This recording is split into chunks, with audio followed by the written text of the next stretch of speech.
আসসালামু আলাইকুম ওয়া রাহমাতুল্লাহি ওয়া বারাকাতুহু আলহামদুলিল্লাহ ওয়াসসালাতু ওয়াসসালামু আলা রাসূলিল্লাহ ওয়া আলা আলিহি ওয়া সাহবিহি আজমাইন আম্মা বাদ। সম্মানিত মুসলিম দিনী ভাই ও বন্ধুগণ, আজকে 40 হাদিস থেকে একটি হাদিস উপস্থাপন করব। আমিরুল মুমিনিন আবু হাফস ওমর ইবনে খাত্তাব রাদিয়াল্লাহু আনহু থেকে বর্ণিত, তিনি বলেছেন, আমি রাসূল সাল্লাল্লাহু আলাইহি ওয়াসাল্লামকে বলতে শুনেছি যে সমস্ত কাজের ফলাফল নির্ভর করে তার নিয়তের উপর, আর প্রত্যেক ব্যক্তি যা নিয়ত করছে তাই পাবে।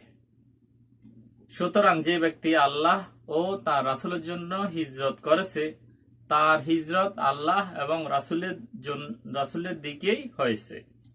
আর যার হিজরত দুনিয়া অথবা দুনিয়ার পার্থিব কোনো বস্তু আহরণ করার জন্য অথবা কোনো মেয়েকে বিয়ে করার জন্য সে হিজরত করেছে, তার হিজরত সেই জন্য বিবেচিত হবে যার জন্য সে হিজরত করেছে। হাদিসটি বর্ণনা করছেন মুহাদ্দিসগণের দুই ইমাম, অর্থাৎ ইমাম বুখারী এবং ইমাম মুসলিম।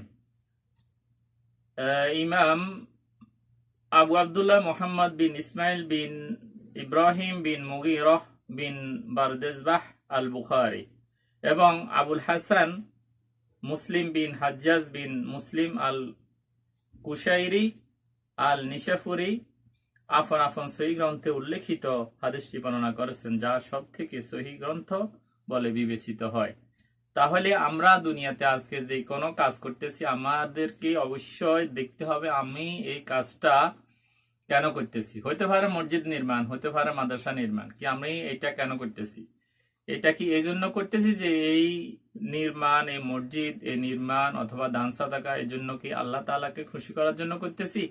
না এটা করলে দুনিয়ার মানুষ বলবে অমুক ব্যক্তি একটা মসজিদ করে গেছে, অমুক ব্যক্তি একটা মাদ্রাসা করে গেছে, বা অমুক ব্যক্তি এলাকায় দান সাদকা করতো, কি এই জন্য করতেছি না আল্লাহকে সন্তুষ্টি করার জন্য করতেছি?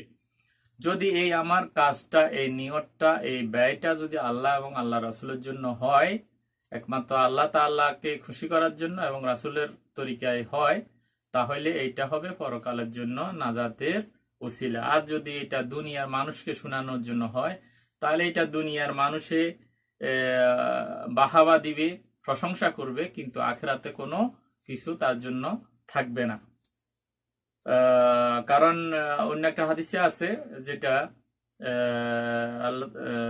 যেটার কথা হইল যে কেউ যদি ইবাদত এই উদ্দেশ্যে করে যে তাকে মানুষকে শোনানোর উদ্দেশ্যে, তো আল্লাহ তাআলাও তার ওই ইবাদতটা শুনিয়ে দিবেন, কিন্তু পরকালে এর বিনিময় কিছু থাকবে না। অতএব আমাদেরকে যে কোনো কাজ করার আগে এই হাদিসটা আমাদেরকে মনে রাখতে হবে যে আমাদের প্রত্যেকটি কাজ, প্রত্যেকটি আমল যেন আমাদের একমাত্র আল্লাহ তাআলার সন্তুষ্টি অর্জনের জন্য হয়, এবং সকল ইবাদত যেন মুহাম্মদুর রাসূলুল্লাহ সাল্লাল্লাহু আলাইহি ওয়াসাল্লামের দেখানো পথ এবং পন্থায় হয়। আল্লাহ তাআলা আমাদেরকে সঠিক বুঝার তৌফিক দান করুন, আমিন। আসসালামু আলাইকুম ওয়া রাহমাতুল্লাহি ওয়া বারাকাতুহু।